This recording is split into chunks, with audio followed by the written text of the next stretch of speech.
What's going on, you guys? It's AskCat bringing you guys another guide, and today we're on the Frozen Dawn, and I'm going to be showing you guys how to get the first out of 4 wonder weapons on this map.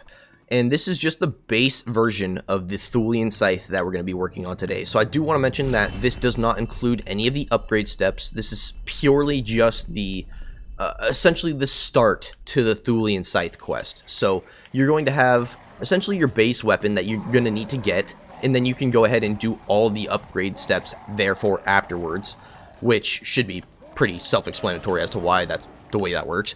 But yeah, so today you're going to be jumping in and showing you guys how exactly it is that we obtain the Thulian Scythe, and why we are doing that is because it's honestly, it's probably the most common weapon you're going to see players getting in this map, because it is as easy it is to get.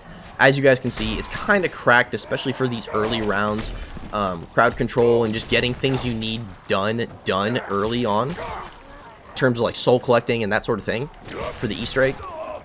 Other than that, this weapon, yeah, it's really good, but we are not going to be getting into any of the upgrade steps, which makes it exponentially better. And then on top of that, as you guys can see, there's also a double melee damage perk, which again exponentially makes these weapons better.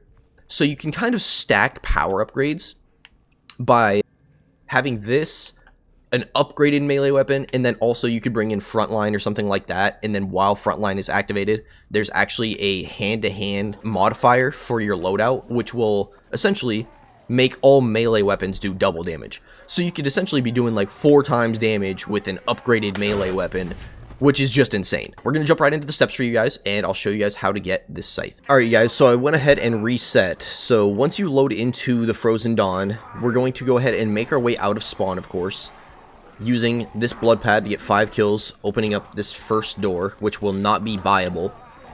Then we can go ahead and buy this door into the ice caves for 750, take out this corpse eater that will spawn, make our way to the right, into the morgue for another 1250 points. At the bottom of the morgue, there's going to be another door that will lead you into the phylactery, which I'm going to need to go ahead and get some more points for. And that's going to be another 1250 points, but that will be our final location where we will be obtaining the scythe and where we're going to be doing the next step. So once we have our 1250 points, go ahead and buy your way into the phylactery. And before we activate this, because this will send you into a lockdown, I want to go ahead and mention a few things before we activate this. There is going to be a lockdown phase, as I just mentioned, and it's basically going to lock you into this little rectangle, this little crescent, if you will. And there's going to be a firewall here, in this doorway, that doorway over there, and then right here and right here. And then if you're on the other side by chance as another player, if you're in a match with multiple people, you're going to be able to access the rest of this room, but this other door will be locked off as well. So you'll be able to like go up here, experience this other portion of this, but you can't actually go back into this smaller section, which we're going to be covering here as a solo player, or just how to obtain the scythe in general. So assuming you're the one who activated it, you're going to be locked in this little crescent, as I was just speaking of before. And the main thing I want to stress about this, because so many people do this when I'm running the Easter egg with randoms, they'll go ahead and open up the phylactery and just immediately go ahead and start this lockdown. The reason I do not recommend this is because a lot of the time when you're playing with randoms or whatever, you're going to be here pretty early on, like round 3 or 4 like I am right now. Assuming I haven't killed any zombies on this round, it might not flip the round, but I'm pretty sure anything below round 6 flips the round on you, which is definitely irritating in terms of trying to progress the Easter egg as early as possible, and you could potentially be using all of these zombies, which are just going to get insta-killed, for other things. So I did want to throw that in there. I do recommend saving all these zombies for other things up until round 6. You can come back here as soon as round 6 starts, go ahead and activate this, and then you won't be flipping rounds. And then I will say, as soon as you start the lockdown and you're locked into this area, do your best, do your absolute best not to kill any zombies, because that will also flip the round. If the lockdown is getting kind of thin and the game is sensing like, oh, okay, you're getting kind of a free ride, it's going to flip the round on you, and essentially spawn more zombies. But yeah, so I just wanted to go ahead and throw those 2 little pieces of advice in there. Personally, I would recommend waiting to start this until round 6. You can go ahead and get other steps of the Easter egg done, be a little bit more progressed through the Easter egg by the time you come back to this, and then you won't have wasted, you know, a few rounds of zombies that just get insta-killed. You don't get the points for them, you don't get anything for them. So yeah, you might as well just go ahead and wait until round 6. So as you can see, literally just killed everything, took me to a pest wave. Also, it's going to keep those pests, but at the same time, start round 6. So this is just about to be an absolute pain. But I wanted to go ahead and show you guys, you can use like camouflage to go ahead and do this. You can use your other abilities and whatnot if you are going to go ahead and kill the zombies in order to get through this.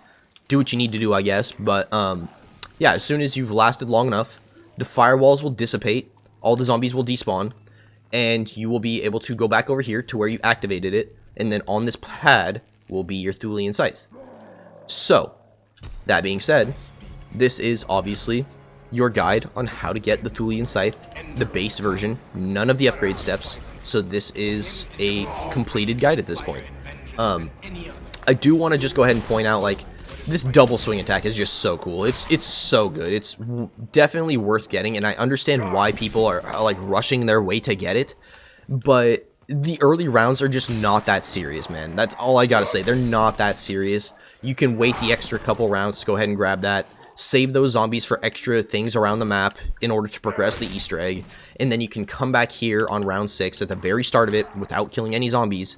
Go ahead and progress through this, and then you'll still have those round 6 zombies, which, as you guys can see, those all just got killed, but they're all also going to be respawning into the map, I'm pretty sure. Or honestly, maybe not, because it seems like we only have like 2 left.